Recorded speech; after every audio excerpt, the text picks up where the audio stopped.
Во војничка униформа. Кога почна Првата светска војна, Јосип Броз беше војник веќе 1 година. Тоа не беше лесно за него, зашто ја сакаше слободата и не поднесуваше навреди. А мораше да служи војска во Австрија, во која владееше национално угнетување.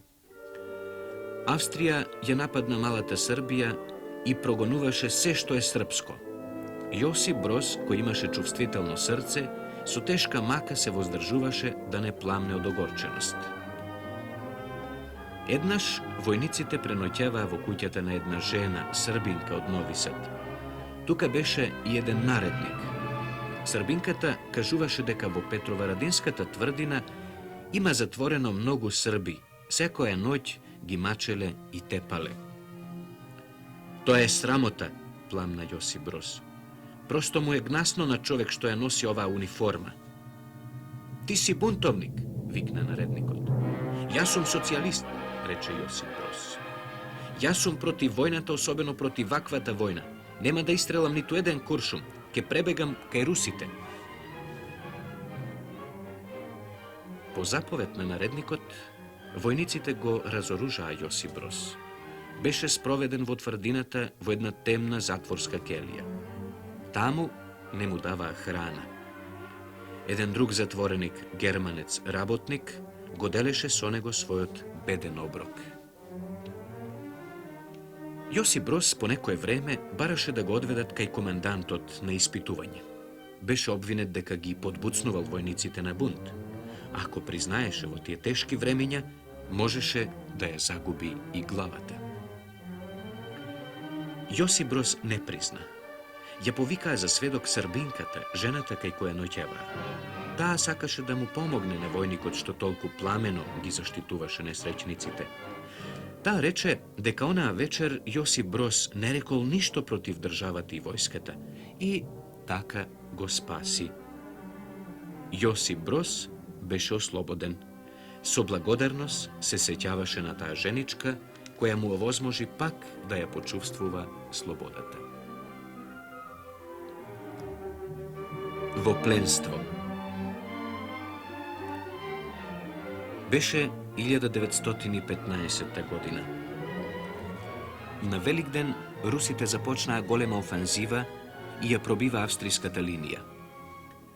Во борбата некој черкес го рани со копје Јосипа Броза. Така беше пленет. Цели 13 месеци лежеше в болница за да му зарасне раната. Потоа почна неговото скитање од едно до друго место, од еден логор во друг. Тоа беше беден, немирен живот. Јосип Броз таму го научи рускиот јазик и ги запозна делата на големите руски писатели. Стапуваше во врска со руските работници. Тие беа против војната, кришом ги читаа делата на Ленин. Началникот на железничкиот одсек ги крадел пакетите испратени за плениците. Јосип Броз се жалеше од името на сите своји другари. Се поведе истрага и пакетите веќе не се загубуваа. Но Јосип Броз си ја навлече смртната омраза на началникот кој само чекаше случај да му се одмазди. Еднаш, кога Тито сокри тројца работници, кои место на работа останаа во своите бараки, началникот го пријави тоа и Јосип Broz беше затворен и камшикуван од козаците. Еден ден слушна врева: "Долу царот!" викаа луѓето пред затворот. Во Русија беше почнала револуција. Јосип Broz беше пуштен од затворот, потоа избега во Петроград, каде учествуваше во големите демонстрации против привремената влада. Кога повторно го фатија, го пратија во прогонство на Урал. Додека патуваа со воз на една станица, Јосип Broz реши да избега. Тој трчајки се слеа во масата луѓе, а потоа скокна во некој друг воз. Носеше цивилна облека и добро зборуваше руски. Никој од сопатниците не се посомнева дека тој е воен пленик и бегалец. Напразно ги прегледуваа сите возови, го бараа. Возот веќе стигна во Омск. Тогаш го опколија група вооружени работници. "Што се случува?" ги праша Јосип Broz.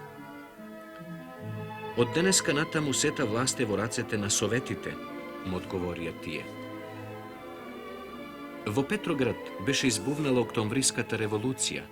Вооружените работници беа комунисти. Секој патник го распрашуваа кој е и од каде доаѓа. "Јас сум австријски воен пленик", одговори Јосип Broz. "Работник, како вас. Можете да се вратите во вашиот логор", му рекоа. Таму веќе мнозина пленици стапија во Интернационалната црвена гарда.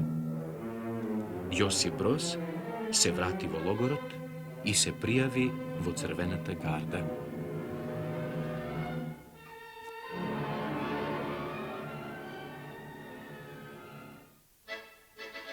Има една земја мила, лична како цвет, неја раснам весел среќен, како птица влет. Титова е таа земја, дом наш топло град, неја мирот цути сјае, како сончев зрак. Титова е таа земја, дом наш топло град, неја мирот цути сјае, како сончев зрак. Има едни полја ширни, каде буи клас, ниви родни жита бујни, што не хранат нас. Титова е таа земја, дом наш топло град, неја мирот цути сјае, како сончев зрак. Титова е таа земја, дом наш топло град, неја мирот цути сјае, како сончев зрак. Има едни реки бистри, езера во сјај, таа земја што ја сакам, како птица в мај. Титова е таа земја, дом наш топло град, неја мирот цути сјае, како сончев зрак. Титова е таа земја, дом наш топло град, неја мирот цути сјае, како сончев зрак.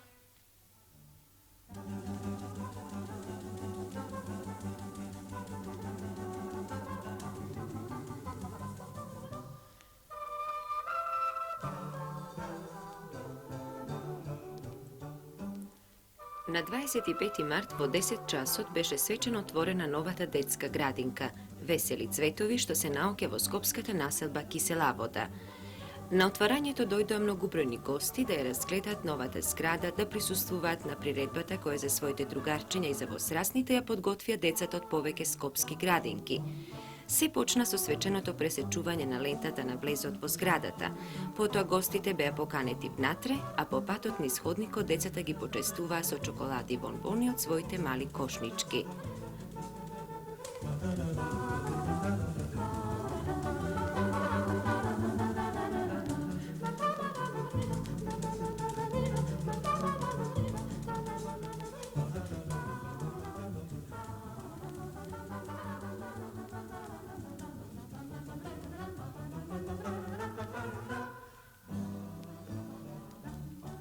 Приредбата беше изведена на сцената, а во неа зедо учество хорот, повеќе ритмички групи рецитатори. Облечени во убави носи, тие ги поздравија гостите низ игра и песна, а на своите другарчиња што ќе населат оваа градинка, им го честитаа вселувањето. Публиката, составена од воспитувачи и родители, со аплаузи ги награди малите изведувачи кои внеле многу труд во увежбувањето на своите точки. На крајот од оваа белешка да прошетаме низ просториите на новата детска градинка. Светлина, чистота, пространост, новиот втор дом на многу дечиња од предучилишна возраст ќе биде убаво гнездо за игри и сончевина.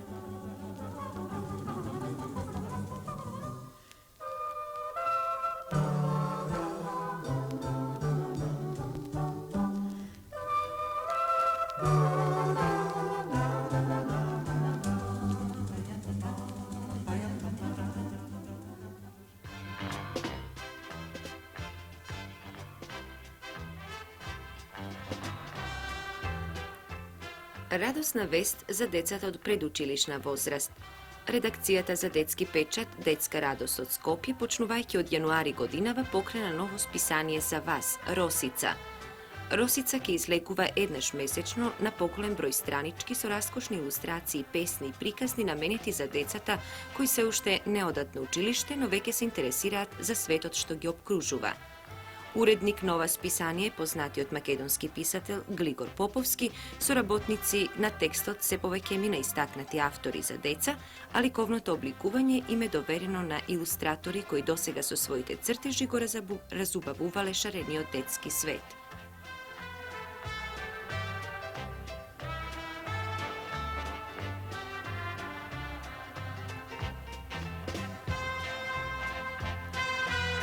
Росица веќе го најде своето место во занималните на детските градинки, приказните и цртежите оживееја во детската фантазија, секој нов број се очекува со нетрпение.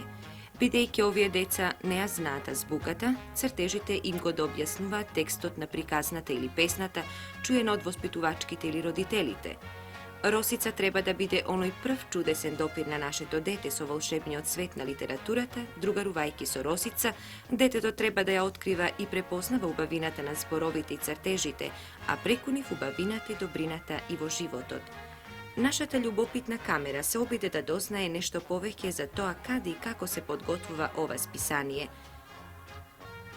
На масата од илустраторите, во печатницата на уредничката маса, а каде и како се чита?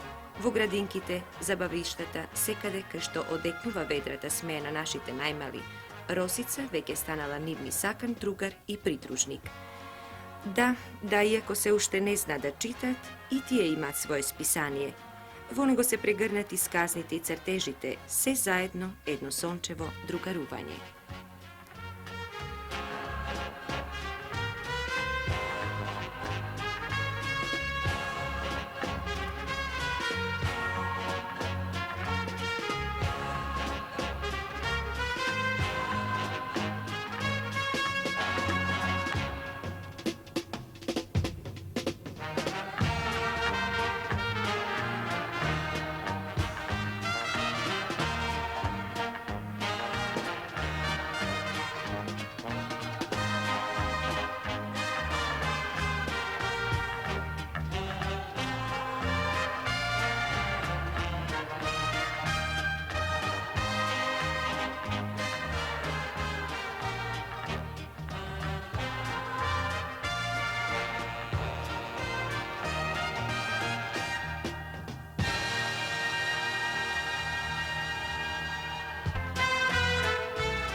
Во рубриката им помагаме на осмоделенците, денес ви го представуваме угостителското училиште со практична обука што се наоѓа во Скопје. Школувањето овде трае 3 години, а учениците се подготвуваат за следните занимања: готвачи, слаткари, келнери, портири, рецепционери. Во првите 2 години од школувањето и овде се изучуваат сите оние предмети кои се во наставната програма и во другите средни училишта, со додаток на стручните предмети готварство и послужување, слаткарство и хотелиерство. Годишно се примаат околу 200 ученици со завршено 8-годишно основно училиште. Доколку се јават поголем број ученици, предност имаат оние со повисок успех. Во завршувањето на угостителското училиште, момчињата и девојките може да се вработат како угостителски работници во некој хотел, мотел, ресторан или менза. Наставата се изведува нагледно во специјалните кабинети, а преку летото е задолжителна и така наречената феријална пракса, кога учениците од ова училиште одат на работа во угостителските објекти на нашите летувалишта во Царина, Охрид, Струга и други места.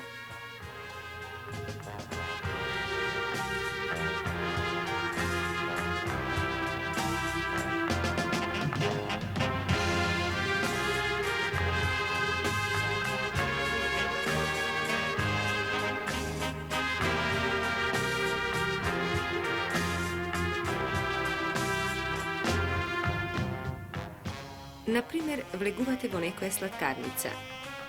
Ви приоѓа момче во бела блуза, учтиво ве поздравува и прашува што ќе нарачате. Потоа, откако забележал во своето блокче, брзо и услужно ве послушува и вие сте задоволни. Ете, се запознавте со еден угостителски работник кој го завршил угостителското училиште во Скопје, а можеби е студент на Вишата угостителска школа во Охрид. А ние ќе бидеме задоволни ако им помогнеме на некои осмоделенци да го запознат и одберат своето животно занимање.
Еве сме на влесот во Скопската зоолошка градина.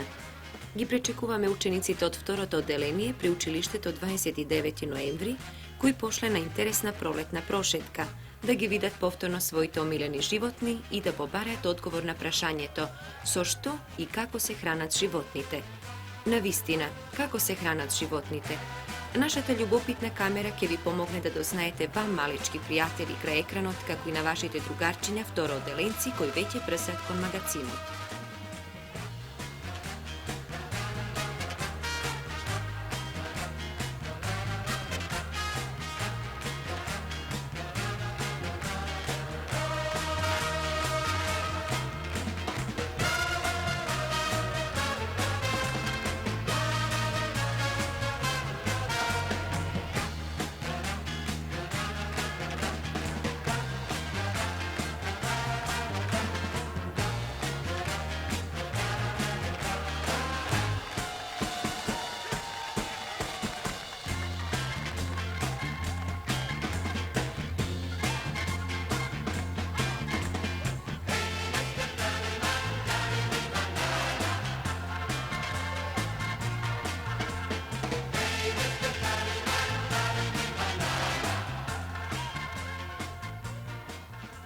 Магацинот всушност е складиште за сета житна храна и тоа во поголеми количини овес, пченка, трици, сончоглед.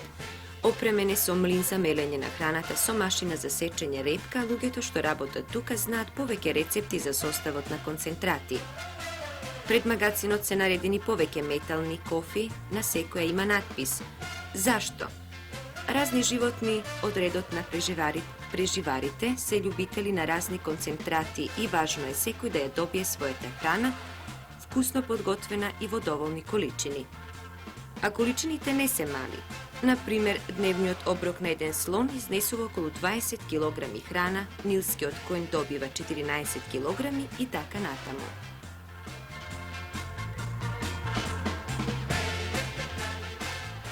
Продолжуваме во кујната. Не чудете се, овде постои вистинска кујна чија задача е да подготвува топли оброци за повеќе животни. Кујната располага со шпорет, фрижидер, машина за мелење месо. Тука може да се видат најразлични продукти, јаболка, компири, разни салати, ориз, моркови. Тие се готват или печат и од нив се подготвуваат вкусни јадења за животните кои имаат почувствителен стомак и сакаат чиста храна. На листата на јадењата може да се сретнат варено јајце, леп намачкан со маргарин или джем, компот, чај, качамак, а нивни потрошувачи се мајмуните, птиците, мечките. Но не и лавовите, тигрите. Тие се знае се љубители на месна исхрана и затоа нивниот оброк содржи месо и само месо. Значи, храната е сервирана и ни престои возбудливата прошетка низ зооградината, ќе присуствуваме на поделбата на храната меѓу животните кои се веќе гладни и нестрпливи.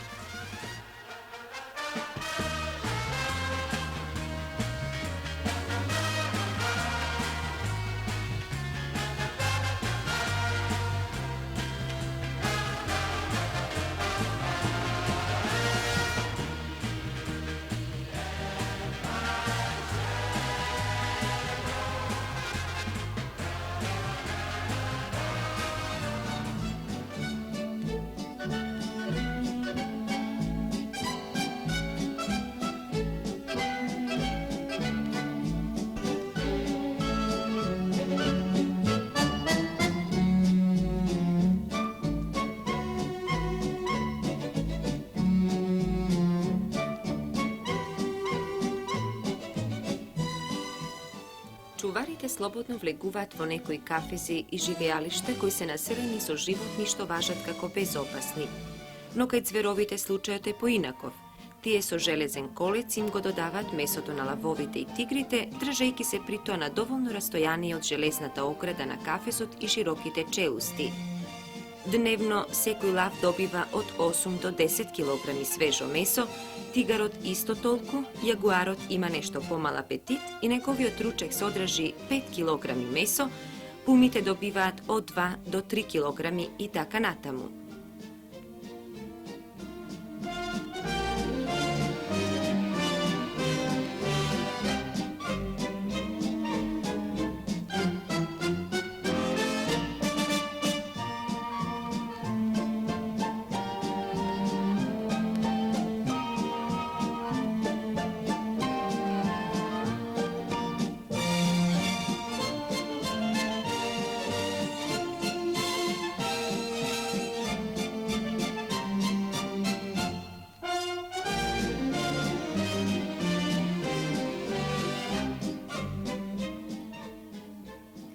Преживарите добиваат концентрат и додаток сено или зелена трева. Количините овде се различни зависно од видот на животното, елени, зебри, бизони. Слонот добива количински најобилна храна 20 кг, а во нив има 5 кг моркови, исто толку јаболка, 5 кг варени компири, 4 кг леп, варен ориз, сено, гранчиња од некое багремово или друго дрвце, чоколада, наполитанки. Мајмуните наутро добиваат леп со маргарин или джем и многу интересна глетката кога го поземаат и си грицкаат вкусни залаци. Поручекот тие добиваат сутлијаш, а на шимпанзите секојдневно им следува и банани, чај, компот и друго свежо овошје. Понатаму, белите мечки се хранат со риби, водените птици, пеликани, галеби, штркови добиваат посебни концентрати, а мечките качамак, моркови, јаболка, чоколади, наполитанки. Ете, нашата прошетка е при крај. Се надеваме дека ви беше интересна. Разбравте со што и како се хранат вашите омилени животни во зоолошката градина, колкав им е апетитот, дали се муртат кога не им се јаде, како ги препознават своите чувари и хранители. Значи, животните секојдневно добиваат здрава, хигиенска и калорична храна и затоа секогаш се подготвени за средби со посетителите на зоолошката градина, љубопитно дзиркате и вие во нив и тие во вас.